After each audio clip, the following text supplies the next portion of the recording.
우리 TV 프로그램 가운데 생활의 달인이라고 하는 프로그램이 있죠. 예전에 생활의 달인에 누가 나왔냐면 종이 비행기의 달인이라는 사람이 나왔어요. 이 사람은 대단한 게 그냥 종이잖아요. 종이를 접어서 딱 던지면 원하는 방향으로 원하는 시간만큼 아주 정확하게 목적지에 딱 도달하더라고요. 그래서 이제 물어보죠. 어떻게 이렇게 종이 비행기를 잘 날릴 수 있느냐? 그랬더니 이 사람이 하는 얘기가 이 종이가 그냥 다 똑같은 단순한 종이 같지만 어떤 사람이 어떻게 접고 어떤 자세로 날리느냐에 따라서 더 멀리 정확하게 간다는 거죠. 그러니까 종이는 다 똑같아요. 뭐 그 사람이 접는 종이나 우리가 쓰는 종이나, 그런데 그것을 어떻게 접고 어떻게 던지느냐에 따라서 완전히 이 비행의 시간이나 방향은 달라진다는 것이죠. 참 이상하죠?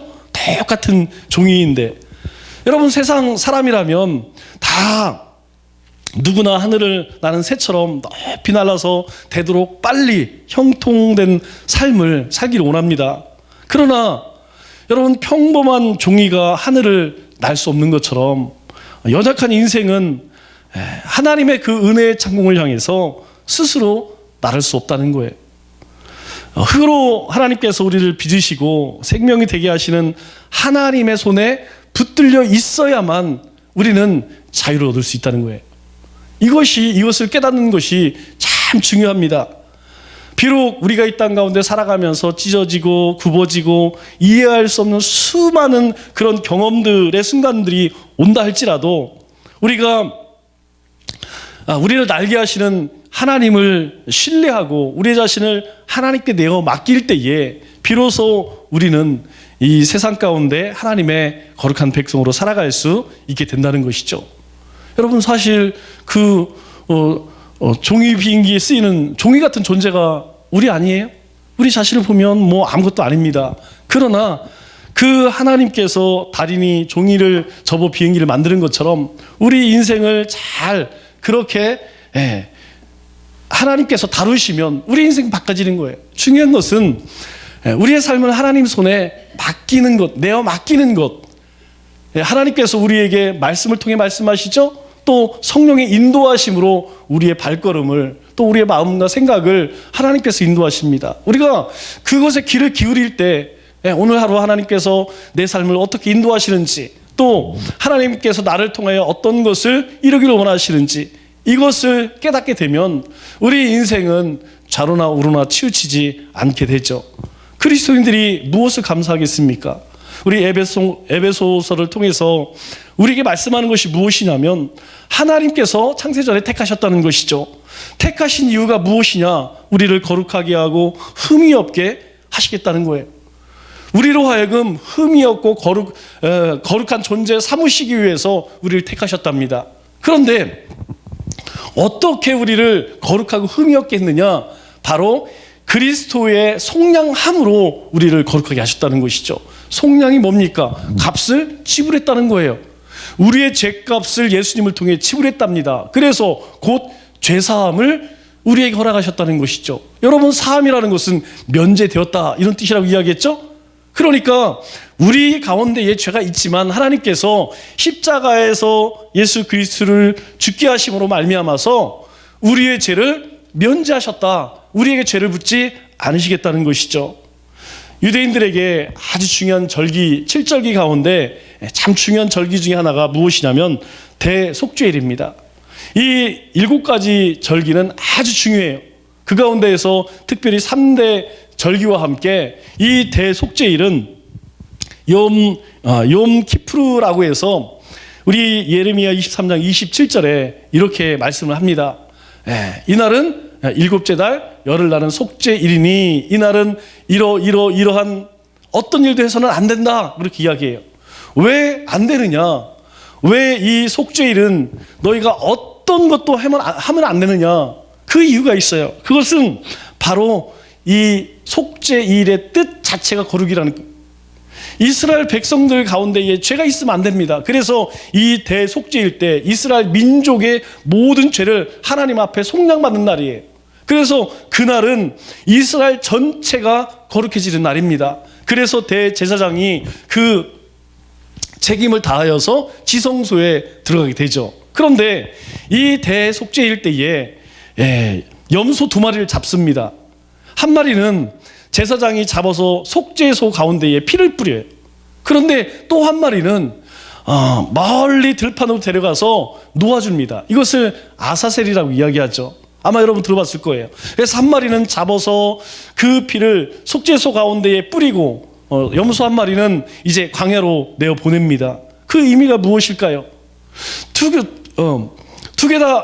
염소 다 의미하는 것이 무엇이냐면 속죄의 의미에 대제사장이 이 피를 염소를 잡아서 피를 바르는 것은 생명은 어디에 있다고 이야기했죠? 생명이 있다고 이야기했어요. 바로 우리의 피를 우리를 위해서 피 흘리실 예수 그리스도를 상징하죠. 또 하나 이 광야의 염소를 보내는 것은 대제사장이 죄를 전가합니다. 그 염소에게 기도를 하죠. 이스라엘 백성들의 죄를 그 염소에게 전가를 시킵니다. 그리고 멀리 광야로 내보내요. 그의 의미가 무엇입니까?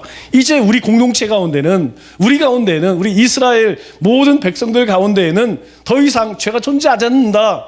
우리의 모든 죄는 이 염소와 함께 내어 보냈다라는 것이죠. 그래서 예수님께서 십자가를 지실 때에 이와 같은 일들을 동일하게 하십니다. 예루살렘에서 그렇게 고난을 받으신 후에 성 밖에 나아가 십자가에 매달리시죠. 예수님께서 이 대속죄일에 행하셨던 그 일을 친히 담당하시죠.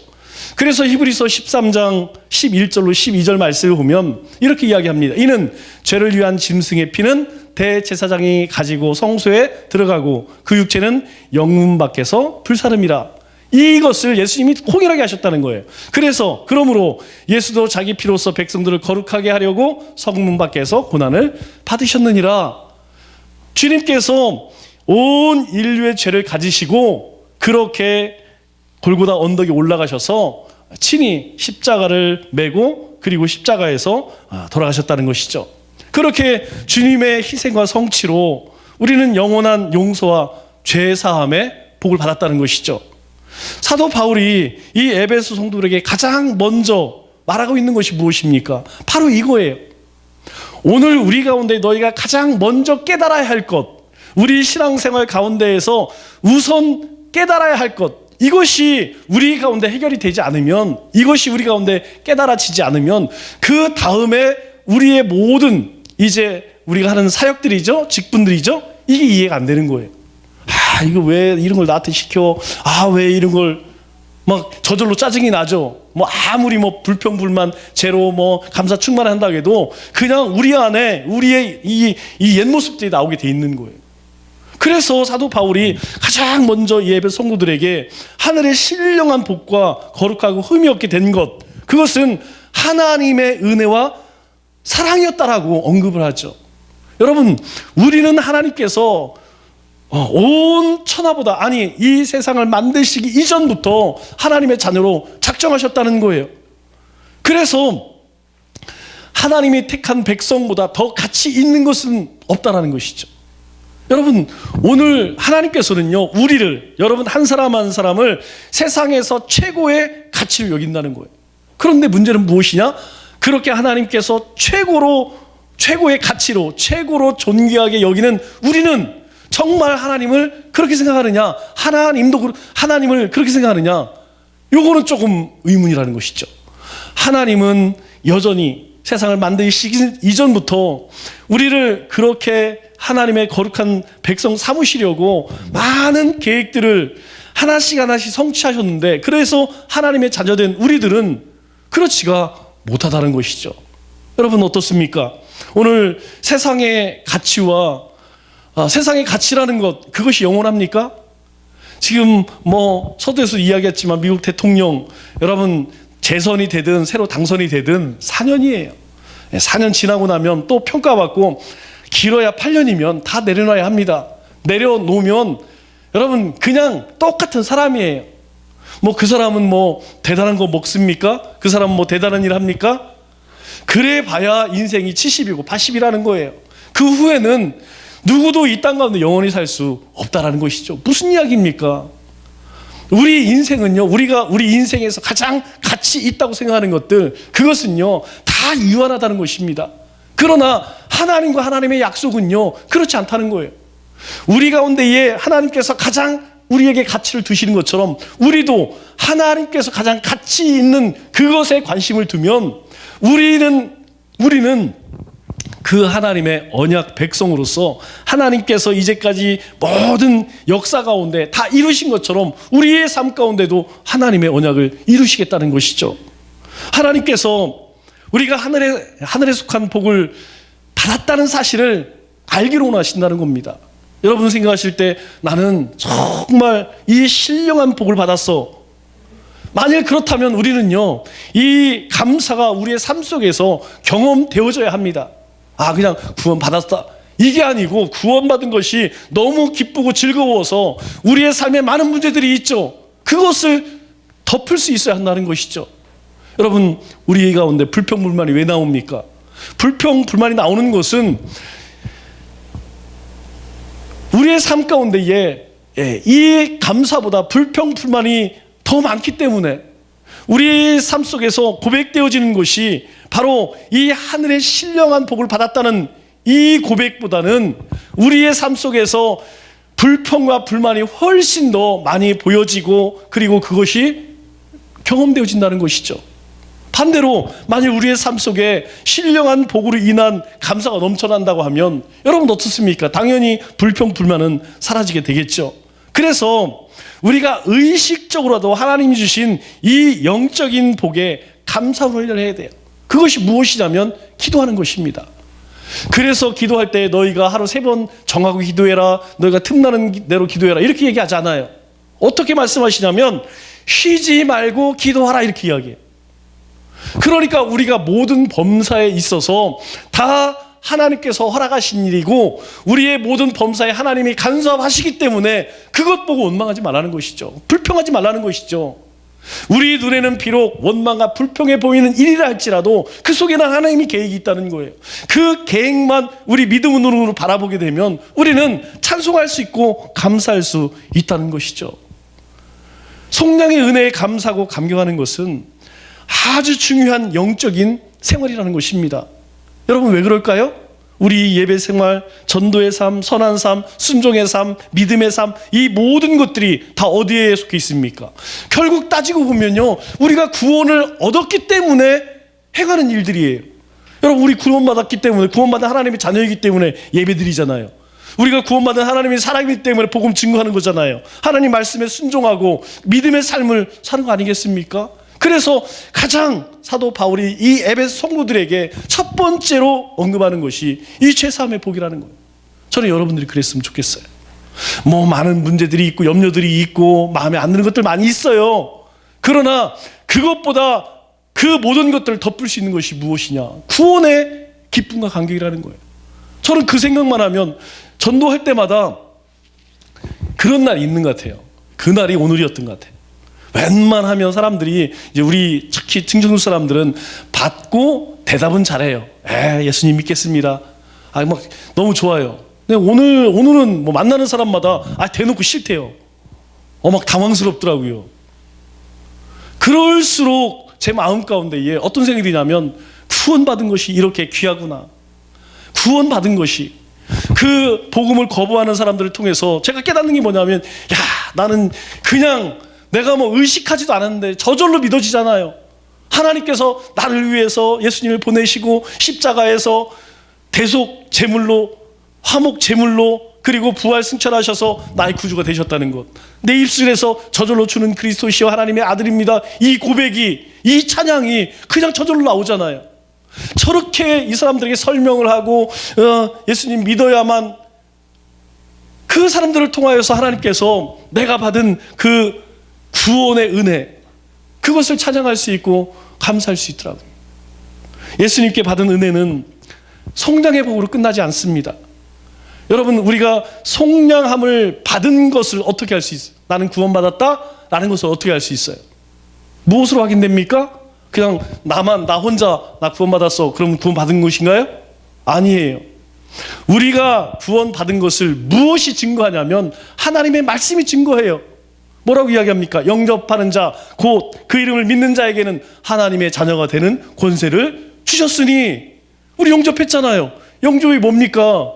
우리 복음학교 책을 보니까 그렇게 설명하고 있더라고요. 여러분, 방 안에 커튼을 딱 쳐놓으면 빛이 들어옵니까? 안 들어오죠. 커튼을 딱 걷으면 어떻게 해요? 햇살이 쫙 들어오는 거예요. 우리가 마음을 딱 열으니까 주님의 빛이 우리 가운데 비춰져요. 그것을 성경이 말씀이 우리에게 말씀하신다니까요. 이것을 내적 증거라고 이야기합니다. 그냥 내가 내 의지에 의해서, 내 신념에 의해서 나는 예수님 믿어, 그러니까 난 구원받아, 이게 아니에요. 말씀에서 주 예수를 믿으라, 그리하면 너와 내 집이 구원을 얻으리라 약속했어요. 난 믿어요. 하나님이 세상을 만드셨다는 것, 우리를 위해 주님이 오셨다는 것, 그리고 다시 오실 것이라는 걸 믿어요. 그렇기 때문에 그 믿는 자에게 하나님께서 하나님의 자녀로 삼아 주시겠다, 성경이 말씀하고 있잖아요. 그러니까 그냥 우리가 죄사함의 복을 받았다, 그리고 내가 속량의 복을 받았다, 이것으로 끝나는 게 아니라는 거죠. 조금 더 나아가서 하나님의 말씀을 동시에 우리가 받았다는 거예요. 하나님의 말씀을 다른 말로 이야기하면 계시의 은혜라고 이야기합니다. 여러분, 계시라는 뜻이 뭐예요? 계시는 우리에게 밝혀 드러내는 것이라는 거예요. 내가 하나님의 계시를 받아서 그러면 은밀하고 희한한 것을, 아무도 모르는 것을 나 혼자만 받았다? 이것들은 거의 사기꾼에 가깝습니다. 아니, 99.9입니다. 100%라고 이야기도 과언이 아니에요. 여러분, 계시는요, 숨겨진 것이지만 구원받은 자에게, 속량받은 자에게, 죄사함 받은 자에게는 그것이 보여진다는 거예요. 왜 그렇습니까? 우리의 죄사함 자체가 성경에서 약속하신 거기 때문에 하나님의 말씀이 믿겨져요. 하나님의 말씀 속에 하나님이 일하시는 섭리를 보게 된다니까요. 그래서 우리의 삶 가운데에 하나님의 계시를 통하여서 하나님의 일하심을, 하나님의 언약을 알 수 있다는 것이죠. 여러분, 조금 더 나아가면 어디까지 갈 수 있느냐? 우리는 일반 계시를 통해서도 하나님을 만나게 됩니다. 여러분, 우리가 성경을 특별 계시라고 이야기하죠? 왜 특별 계시 주셨어요? 일반 계시, 즉 산과 하늘과 바다와 모든 나는 새와 동물과 이런 것을 통해서 원래 하나님의 존재를 알게 하셨어요. 그런데 사람들이 악해져다 보니까 그것이 진화해서 됐다, 빅뱅해서 만들어졌다, 이딴 소리 하는 것이죠. 그래서 더 이상 사람이 완악해져서요, 저 하나님 만드신 피조물을 보고 사람들이 더 이상 하나님의 존재를 찾질 않아. 그래서 성경을 우리에게 주셨다니까요. 우리가 속량함을 받아서 구원의 은혜를 받았다, 그것은 하나님께서 만드신 모든 피조를 보면서 깨달아지는 거예요. 하나님께 이 아름다운 가을 하늘을 만드셨구나. 하나님께서 이 가을에 이 쌀쌀한 이 바람을 주셨구나. 여러분, 오늘 굉장히 추웠죠. 오늘 춥더라고요. 어제도 춥고 오늘도 춥고 내일도 춥고 주일까지 춥대요. 여러분, 그러나 추위를 느낄 수 있는 것, 한편으로는 행복한 일 아니겠어요? 살아있다는 증거잖아요. 하나님께서 때가 되니까 여지없이 가을이 되고 때가 되니까 여지없이 겨울이 오는구나. 여러분, 이 계절을 보면서 살아계신 하나님이 보여진다니까요. 세상 사람들 보세요. 아이고 추워, 아이고 내복 입어야지, 겨울 준비해야지. 그러나 그리스도는 안 그래요. 이 계절의 변화를 통해서 세상을 만드신 하나님이 보여진다니까요. 그래서 오늘 본 말씀에 뭐라고 이야기합니까? 우리 8절과 9절 말씀 보니까 이는 그가 모든 지혜와 총명을 우리에게 넘치도록 하사, 이렇게 이야기하죠. 즉 하나님께서 우리에게 모든 지혜와 총명을 넘치게 주셨다는 거예요. 그러면 이 지혜와 총명은 무엇입니까? 우리 오늘 말씀을 보면 이는이라고 시작하죠. 그럼 이는 뭔가 앞에 어떤 내용이 있을 거 아니에요. 6절 보니까 7절을 보니까 이렇게 이야기하죠. 우리는 그리스도 안에서 그의 은혜의 풍성함을 따라 그의 피로 말미암아 속량 곧 죄사함을 받았느니라. 이는 우리의 속량함 받은 것, 죄사함 받은 것, 이것은 그리스도 안에서 그의 은혜의 이는 그가 모든 지혜와 총명을 우리에게 넘치게 하사. 그러니까 주님께서 우리에게 지혜와 총명함을 넘치게 주셔서 우리로 하여금 어떤 것을 알게 하셨다는 거예요. 우리가 성경 66권을 읽으면서 그 속에서 무엇을 보냐면 하나님의 뜻을 봅니다. 하나님의 계획을 봐요. 하나님이 세상을 만드셨어. 그리고 사람을 만드셨어요. 그리고 그 사람 가운데, 이스라엘 가운데, 그리고 예수님을 이 땅에 보내신 그 이후에 모든 사건들을 보면서 우리는 하나님께서 무엇을 계획하고 계신지, 하나님께서 우리에게 무엇을 말씀하고자 하는지를 알게 되는 것이죠. 여러분, 그것을 뭐라고 해요? 하나님의 계시라고 이야기하는 거예요. 즉 말씀을 통하여서 하나님의 살아계심과 하나님이 행하신 일들을 우리에게 보인다는 거예요. 그래서 성경은 계시의 책입니다. 하나님을 보시는 거예요. 보이시는 거예요. 예수님을 보이시는 거예요. 그런데 이것을 어떻게 볼 수 있냐 하는 것이죠. 이것을 볼 수 있는 것은 바로 지혜와 총명을 하나님께서 우리에게 주셨기 때문이라는 거예요. 그러면 이 지혜와 총명을 아무에게나 주느냐? 아니라는 것입니다. 이 지혜와 총명은 바로 속량 받은 자, 죄사함 받은 우리에게만 특별히 주셨다는 거예요. 그것도 어떻게 해요? 모든 지혜와 총명을 우리에게 넘치도록 주셨기 때문에 우리가 하나님을 창조주로, 하나님을 구원주로, 하나님을 심판주로 알게 된다는 것이죠. 여러분, 지혜가 무엇입니까? 여러분, 지혜는 하나님이 주시는 영감이에요. 다시 이야기해서 하나님이 세상을 만들었구나, 우리를 위해서 이렇게 하셨구나, 이런 일들을 하셨구나, 이것을 깨닫는 것. 오늘 우리 하나님께서 우리에게 믿음을 주셔서 이 은혜의 자리로, 예배의 자리로 불러주셨구나 라는 것을 아는 것, 그게 지혜예요. 여러분, 세상이 이야기하는 똑똑한 것, 그거하고는 좀 거리가 멀어요. 성경에서 말하는 지혜는 하나님을 아는 지혜를 이야기하는 거예요. 우리가 하나님 알잖아요. 그래서 우리가 열심히 박수치며 찬양하고 이 늦은 저녁에 주님 앞에 예배 드리는 거잖아요. 이게 지혜라는 거예요. 왜요? 우리를 속량하시고 우리를 죄사함 하셨기 때문에 하나님께서 모든 지혜를 우리에게 넘치도록 부어주셨다는 거예요. 그 하나님이 주신 영감을 우리 스스로 이해하는 것을 뭐라고 이야기합니까? 총명이라고 이야기해요. 하나님과 하나님이 행하신 일들을 알게 하시는 것, 그게 지혜고요. 그것이 우리의 삶 속에서 이해되지는 것.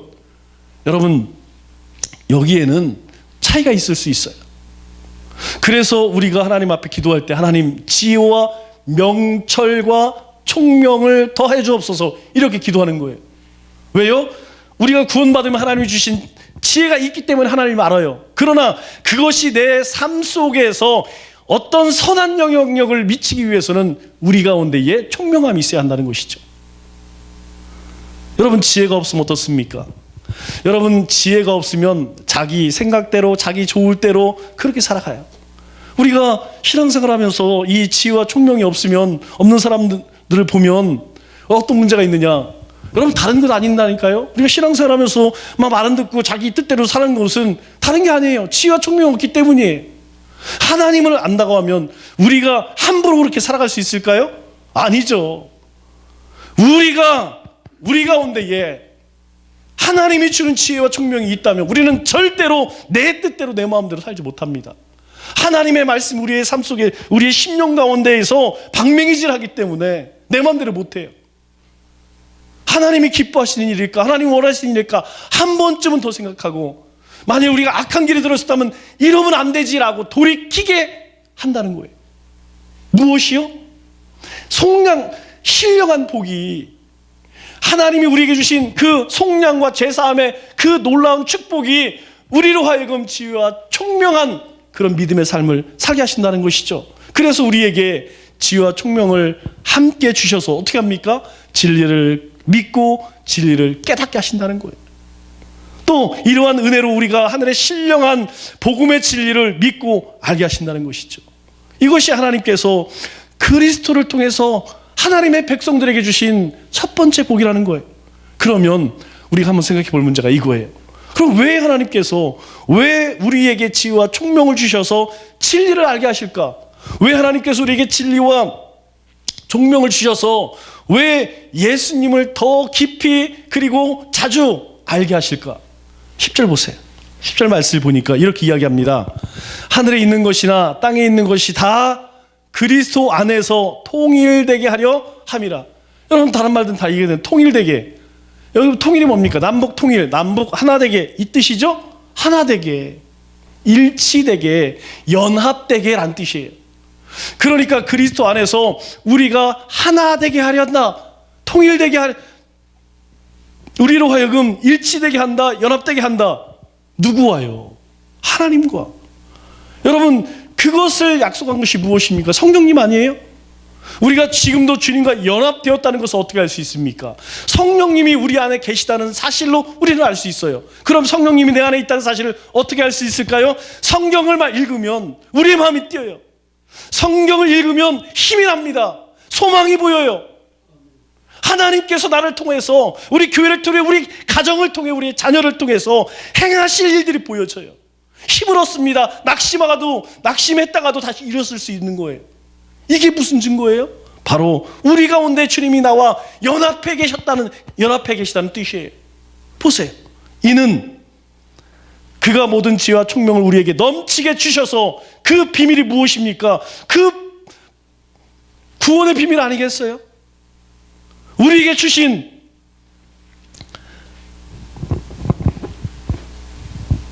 베드로가 예수님께서 물으시죠. 야, 너희들은 내가 누구라고 생각하느냐?